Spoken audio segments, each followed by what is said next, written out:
Hello friends, good evening. Welcome to my YouTube channel Tri Star Classes. पिछले lecture में हम लोगों ने ग्राम समाज एवं ग्राम विकास में क्या किया था बच्चों, प्रैक्टिस किया था। प्रैक्टिस के लिए अप्रॉक्स लगभग आपके 20 क्वेश्चंस हम लाए थे जो है। उसी क्वेश्चंस को आगे बढ़ाते हुए आज हम आपके लिए नेक्स्ट शीट लेके आए हैं, प्रैक्टिस शीट 2। चलिए आइए स्टार्ट करते हैं कौन कौन से वो क्वेश्चंस हैं, ठीक है, जो हम आपके लिए आज प्रैक्टिस शीट के लिए लाए हैं ग्राम समाज में विकास के लिए। ठीक है बच्चों, चलिए स्टार्ट करते हैं।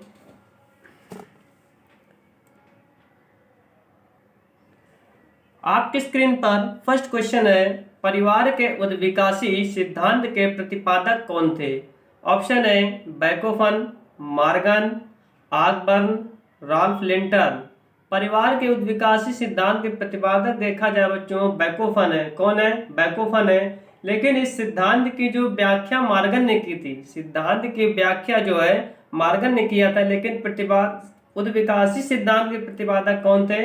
बैकोफन थे। क्योंकि बैकोफन ने क्या किया था, परिवार के उद्विकासी रूप को 4 चरणों में क्या किया, उन्होंने विभाजित किया था, यानी कि प्रस्तुत किया था। तो इसलिए क्या है बच्चों, परिवार के उद्विकासी सिद्धांत के प्रतिपादक बैकोफन को कहा जाता है।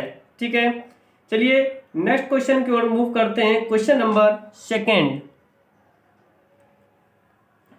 बच्चों, क्वेश्चन नंबर 2 है, ग्रामीण परिवार में परिवर्तन के लिए, ग्रामीण परिवार में परिवर्तन के लिए किस कारक को उत्तरदायी नहीं माना जाता है? ऑप्शन है मेरे पास नगरीकरण, सेकंड पश्चिमीकरण, थर्ड पाश्चात्य संस्कृति, फोर्थ है स्थायी जीवन। ग्रामीण परिवार में परिवर्तन के लिए किस कारक को उत्तरदायी नहीं माना जाता है? ये नहीं माना जाता है बच्चों, स्थायी जीवन को। स्थायी जीवन को ग्रामीण परिवार में परिवर्तन के लिए उत्तरदायी नहीं माना जाता है। ठीक है, क्योंकि ये ग्रामीण परिवार की एक प्रमुख विशेषता होती है। ग्रामीण परिवार के परिवर्तन के कारकों में स्थायी जीवन नहीं है, क्योंकि यह ग्रामीण परिवार की एक मुख्य विशेषता है बच्चों। ठीक है, नगरीकरण होता है, पश्चिमीकरण होता है, पाश्चात्य संस्कृति होती है, लेकिन बच्चों क्या होता है, स्थायी जीवन नहीं होता है। ठीक है, तो स्थायी जीवन परिवर्तन के लिए ग्रामीण परिवार को उत्तरदायी नहीं माना जाता है। नेक्स्ट बच्चों बात करेंगे क्वेश्चन नंबर 3 की ओर। क्वेश्चन नंबर 3 हमारा कह रहा है, निम्न में से कौन संयुक्त परिवार, निम्न में से कौन संयुक्त परिवार की विशेषता नहीं है?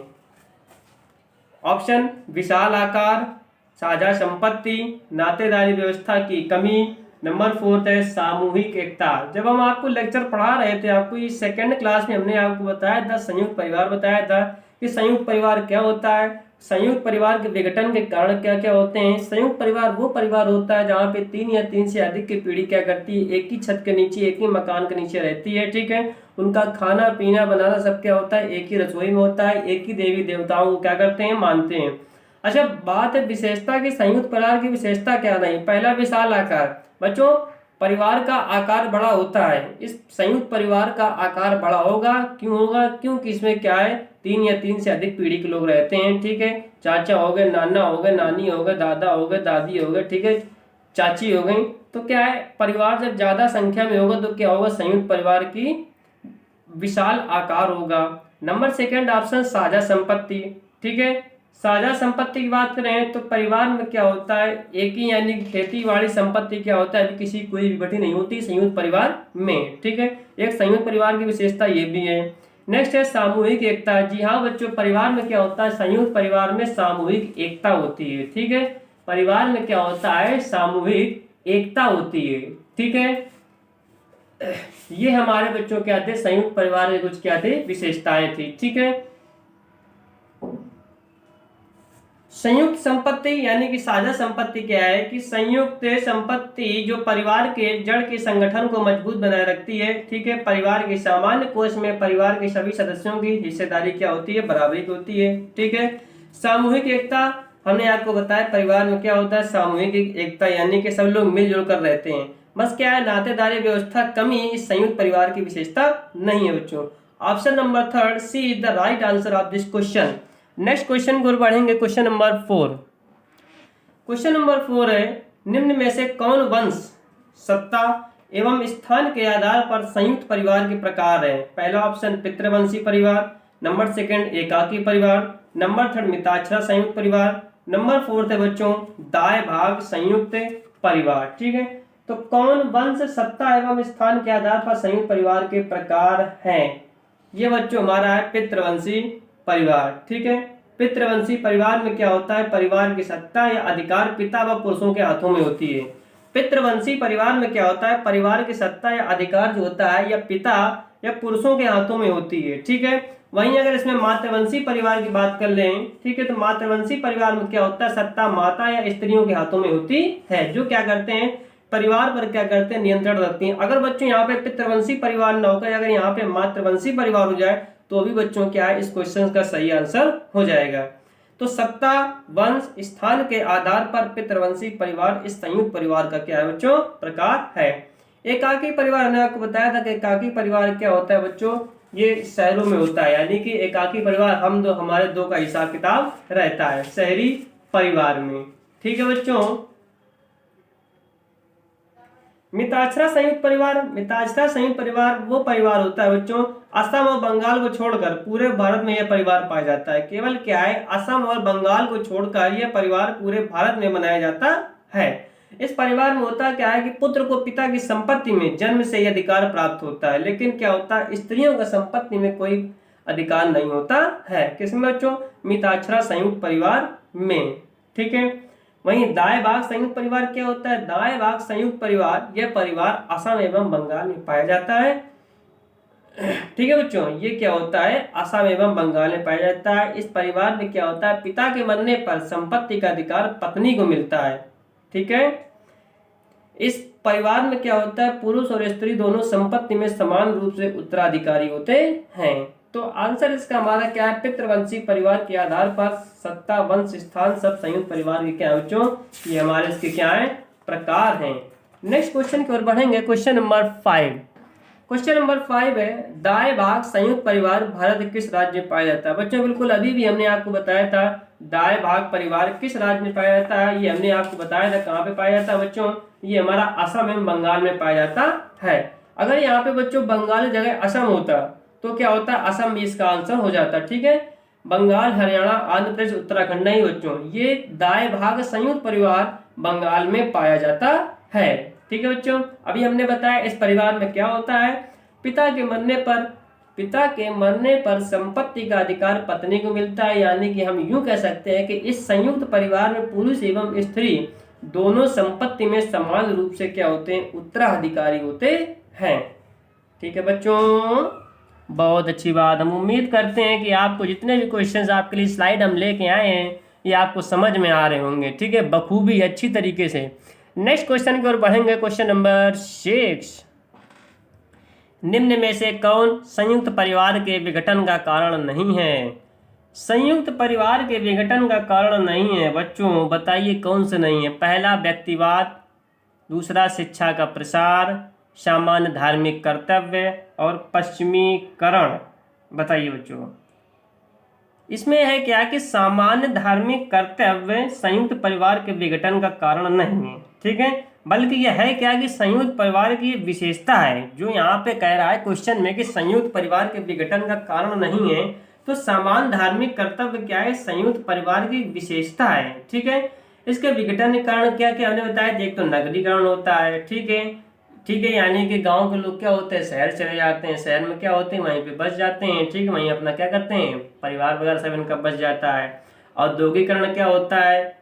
इंडस्ट्री वगैरह में क्या होते हैं? काम करने लगते हैं गांव के लोग जाके, वहाँ क्या होता है बच्चों? इनको रोजगार मिलने लगता है। ठीक है, तो एक संयुक्त परिवार के विघटन कारण क्या है? ये भी है। ठीक है, दूसरी क्या है? जनसंख्या वृद्धि, यानी जनसंख्या वृद्धि हमने आपको बताया था। स्त्रियों में शिक्षा का प्रसार बताया था। ठीक है, व्यक्तिवाद, ठीक है, पश्चिमीकरण, ये सब क्या है? परिवार के महत्वपूर्ण जो है संयुक्त विघटन के कारण है, लेकिन सामान्य धार्मिक कर्तव्य विघटन का कारण नहीं है बच्चों, जबकि ये विशेषता है इसकी। ठीक है, चलिए नेक्स्ट क्वेश्चन की ओर बढ़ेंगे। Question number 7।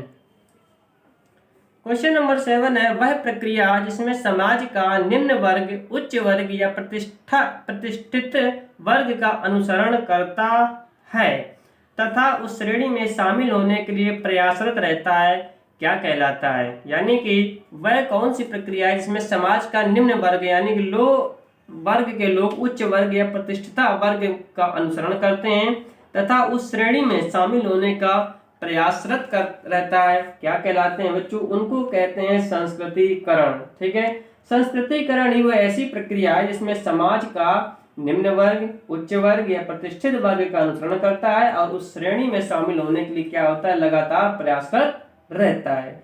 ठीक है बच्चों, चलिए बहुत अच्छी बात।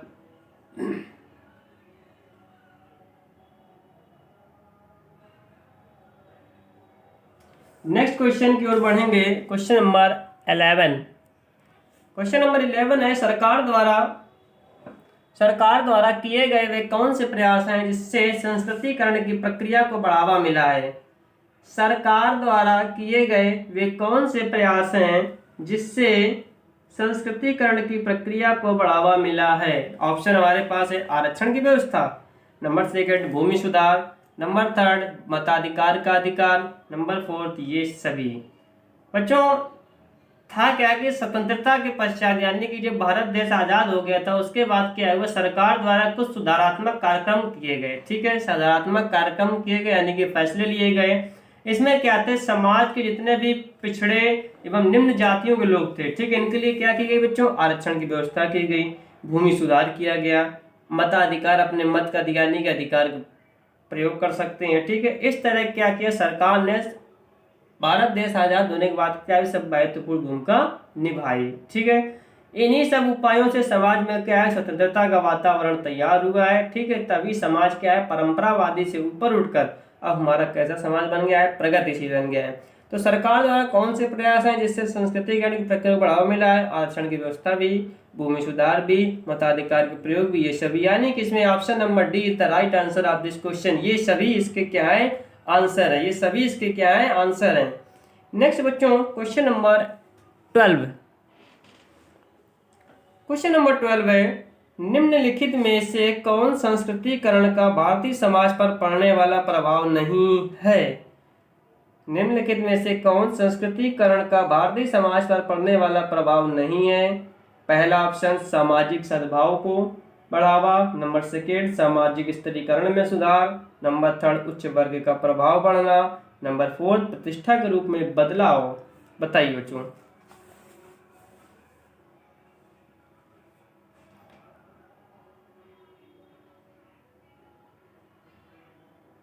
समाज में उच्च वर्ग का प्रभाव बढ़ना संस्कृतिकरण का भारतीय समाज पर बच्चों पड़ने वाला प्रभाव नहीं है। ठीक है, ओके, क्योंकि संस्कृतिकरण के प्रभाव से सामाजिक स्थिरीकरण में बच्चों सुधार हुआ है।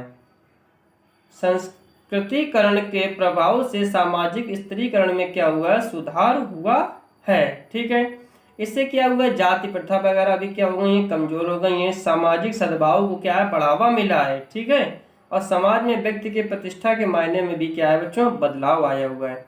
तो कौन संस्कृतिकरण का भारतीय समाज पर पड़ने वाला प्रभाव नहीं है? उच्च वर्ग का प्रभाव बढ़ना ही क्या है? भारतीय समाज पर पड़ने वाला प्रभाव नहीं है संस्कृतिकरण के हिसाब से। ठीक है, नेक्स्ट क्वेश्चन बच्चों क्वेश्चन नंबर 13।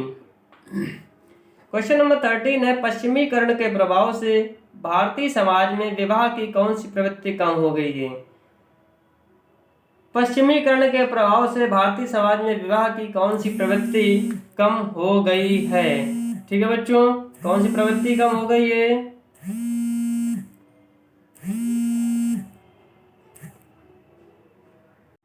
क्वेश्चन नंबर 13, पश्चिमीकरण के प्रभाव से भारतीय समाज में कौन सी प्रवृत्ति कम हुई है? पश्चिमीकरण के प्रभाव से भारतीय समाज में विवाह की कौन सी प्रवृत्ति कम हुई है? बच्चों पहला ऑप्शन हमारे पास है विधवा पुनर्विवाह, नंबर 2 ऑप्शन हमारे पास है प्रेम विवाह, नंबर 3 अंतरजातीय विवाह, नंबर 4 बाल विवाह। जी हाँ बच्चों, पश्चिमीकरण के प्रभाव से सिर्फ बाल विवाह की समाज में प्रवृत्ति कम हुई है। विधवा पुनर्विवाह विवाह आज भी है बच्चों, जिस महिला के यानी कि पुरुष खत्म हो जाता है उस विधवा महिला के दोबारा फिर से विवाह करा दिया जाता है। नेक्स्ट है प्रेम विवाह। बच्चों आजकल लव मैरिज भी होने लगी है। ठीक है, लड़का लड़की करते हैं, एक दूसरे से मतलब बातचीत करने लगते हैं, कुछ दिन बाद क्या करते हैं अपने मर्जी की जो है शादी कर लेते हैं, तो ये प्रेम विवाह है। ठीक है, नंबर 3 अंतरजातीय विवाह, यानी कि अब क्या है इंटरकास्ट मैरिज होने लगी, यानी किसी दूसरी जाति की शादी या किसी दूसरी जाति में हो जाती है। ठीक है, नेक्स्ट है बाल विवाह। बच्चों बाल विवाह की प्रवृत्ति क्या हुई है? पश्चिमीकरण के प्रभाव से भारतीय समाज में कम हुई है। ठीक है, next option A, next question हमारा क्वेश्चन नंबर 14। क्वेश्चन नंबर 14 है, निम्न में से कौन पश्चिमीकरण के सकारात्मक प्रभाव हैं? पश्चिमीकरण के सकारात्मक प्रभाव कौन कौन से हैं? ऑप्शन है स्त्रियों की स्थिति में सुधार, जाति तथा प्रथा में परिवर्तन, रोजगार के विविध अवसर, ये सभी। जी हाँ बच्चों, पश्चिमीकरण के पॉजिटिविटी इफेक्ट क्या है कि स्त्रियों की स्थिति में सुधार आया है और जाति प्रथा में भी परिवर्तन आया है और रोजगार के विविध अवसर को भी देखा गया है। लेकिन कल चीज बताया कि यानी कि पहले के समय देखा जाए तो पहले के समय में स्थिति महिलाओं की बहुत ही दयनीय थी, यानी कि ठीक है, देखने लायक नहीं, इतनी खराब स्थिति थी कि रोजगार के एक भी अवसर नहीं, पहली बात तो थे, ठीक है। जाति प्रथा जो है ज्यादा प्रचलन में था जो है, ठीक है, उसी के अनुसार सब काम होता था जो है, ठीक है। लेकिन अब क्या हो गया, अब पश्चिमीकरण के प्रभाव कारण क्या है, खान पीन रहन सहन में परिवर्तन आया है, विचार में परिवर्तन आया है, सांस्कृतिक मूल्यों में भी बच्चों क्या है परिवर्तन आया हुआ है। तो पश्चिमीकरण का सकारात्मक प्रभाव से यानी कि स्त्रियों सुधार में स्थिति सुधार आया, जाति प्रथा में परिवर्तन हुआ, रोजगार के विविध अवसर हुए। ऑप्शन नंबर 4 ये सभी। जी हाँ बच्चों, सभी में क्या हुआ, सभी हमारे पॉजिटिविटी इफेक्ट हैं। नेक्स्ट क्वेश्चन की ओर बढ़ेंगे। क्वेश्चन नंबर 15, निम्नलिखित में से कौन आधुनिकीकरण की विशेषता नहीं है? निम्नलिखित में से कौन आधुनिकीकरण की विशेषता नहीं है? नंबर पहला सामाजिक विभेदीकरण, परंपरावाद का बढ़ना, सामाजिक गत्यात्मकता, सामाजिक संरचना में बदलाव। जी हाँ बच्चों, परंपरावाद का बढ़ना और आधुनिकीकरण की प्रमुख विशेषता में शामिल नहीं है। परंपरावाद का बढ़ना आधुनिकीकरण की विशेषता में शामिल नहीं है। क्योंकि आधुनिकीकरण में समाज में तार्किकता और वैज्ञानिकता क्या है बच्चों, बढ़ावा मिल गया, यानी कि वैज्ञानिकता को ज्यादा बढ़ावा मिल गया, यानी कि यूं कहें साइंस को अब क्या है ज्यादा महत्व देते हैं, ठीक है। इससे क्या हुआ है, संरचनात्मक प्रभाव परिवर्तन से नगरीकरण एवं औद्योगिकरण नवीन विचारों का उदय हुआ है और शिक्षा का भी क्या हुआ है काफी प्रसार हुआ है। तो आधुनिकीकरण की बात करें तो यहाँ पर सिर्फ परंपरावाद का बढ़ना ही आधुनिकीकरण की विशेषता नहीं है, बाकी सभी है। सामाजिक संरचना में बदलाव आया है, सामाजिक गतिविधिता हुई है, सामाजिक उनका विभेदीकरण भी हुआ है। नेक्स्ट बच्चों बात करेंगे, इस सेशन का लास्ट क्वेश्चन है हमारा क्वेश्चन नंबर 16। क्वेश्चन नंबर 16 है, निम्न में से कौन परिवार का कार्य अथवा परिवार के संबंध में सत्य है? हमने परिवार के क्या क्या कर्तव्य होते हैं, आप खुद एक फैमिली से बिलोंग करते हैं, लगभग सभी क्या होते हैं, सभी जगह क्या होती है, फैमिली होती है, यानी परिवार है जो है। लेकिन आप खुद जानते हैं कि परिवार के क्या क्या कर्तव्य होते हैं। अच्छा बच्चों, हमने बताया था कि परिवार जो है फैमिली शब्द से बना है इंग्लिश के, उसका हिंदी रूपांतरण क्या होता है, परिवार होता है। लेकिन ये लैटिन भाषा फैमुलस से बना है, लैटिन भाषा फैमुलस से बना है। उस फैमुलस का यानी कि अर्थ होता है सेवक होता है, ठीक है। परिवार क्या होता है, एक ऐसे समूह में होता है कि यानी कि सेवा भाव का जो करने का तरीका है, सब परिवार क्या होता है एक दूसरे से भिन्न होता है। हमने आपको बताया था, कोई सेवा तन से करता है तो कोई सेवा मन से करता है तो कोई सेवा बच्चों क्या करता है, धन से करता है, ठीक है। हमने आपको ये भी बताया था कि जो है मर्डॉक ने क्या किया, अपनी सोशल स्ट्रक्चर बुक में किस पुस्तक में ये बताया है कि ऐसा कोई समाज नहीं है जहाँ परिवार अनुपस्थित हो बच्चों, ठीक है। तो परिवार की क्या क्या विशेषताएं है, परिवार का क्या क्या कर्तव्य है। परिवार कर्तव्य क्या है, यौन संबंध एवं संतान उत्पत्ति, यानी कि यौन संबंध के साथ साथ संतान की भी क्या होती है, उत्पत्ति होती है। इससे क्या है, पीढ़ी को बढ़ाना जो है, ठीक है। अपने परिवार का क्या है, अपने नए परिवार का उजागर करना। नेक्स्ट है सामाजिक मान्यताओं को प्रदान करना। जी हाँ बच्चों, पुरानी परंपरा रीति रिवाज के हिसाब से क्या है, सामाजिक मान्यताओं को भी प्रदान की गई है, ठीक है। यानी पुरानी परंपरा रीति रिवाज जो चला आ रहा है उसको भी क्या करी गई, मान्यता प्रदान की गई है। नवजात शिशुओं की देखभाल, गांव में आपने देखा होगा छोटे छोटे बच्चे होते हैं तो उनकी देखभाल यानी कि तेल मालिश करना, खाना पीना, दूध पिलाना, सब क्या है, सब परिवार का एक क्या बच्चों कर्तव्य है। और उपरोक्त सभी यानी कि ऑप्शन नंबर डी क्या है हमारा सारा इस क्वेश्चन का सही आंसर है। तो सभी ऑप्शंस क्या है, परिवार के कर्तव्य के कथन के बारे में क्या है, सत्य हैं। अच्छा, हम परिवार की आपको विशेषता भी बताते हैं। हमने बताया था कि परिवार की विशेषता यानी कि एक प्रकार से कर्तव्य मान लीजिए कि तो बच्चों को लालन पालन करना सब परिवार का क्या है, एक विशेषता है, बखूबी है। रक्त संबंधों क्या होता है, बंधन होता है, ठीक है। भावनात्मक क्या होता है, लगाव होता है। एक क्या होता है, समाजीकरण भी होता है। एक परिवार के क्या है, परिवार समाज की एक मौलिक इकाई होती है, ठीक है। परिवार में क्या होता है बच्चों, अपनत्व की क्या होती है, भावना होती है। परिवार का अपना क्या होता है, निवास स्थान होता है, ठीक है, ओके। चलिए बच्चों, इस सेशन को हम यहीं से आज से ऑफ करते हैं, ठीक है। इस सेशन में टोटल 16 क्वेश्चन थे, 16 प्रश्न थे। कल आपको हमने 20 क्वेश्चन करा दिए थे। टोटल आपके 36 क्वेश्चन आपके हो गए प्रैक्टिस के लिए। अब नेक्स्ट क्लास में बच्चों क्या करेंगे, हम लोग नेक्स्ट चैप्टर पढ़ेंगे। नेक्स्ट चैप्टर हमारा है ग्रामीण विकास प्रबंधन। ग्रामीण विकास प्रबंधन, इस चैप्टर में हम क्या पढ़ेंगे, ग्रामीण विकास मंत्रालय पढ़ेंगे। 20 सूत्री कार्यक्रम क्या होता है, कर्मचारी पद्धति के बारे में पढ़ेंगे, ठीक है। ग्राम विकास में जिला ग्रामीण विकास अभिकरण की क्या क्या भूमिका है बच्चों, ठीक है।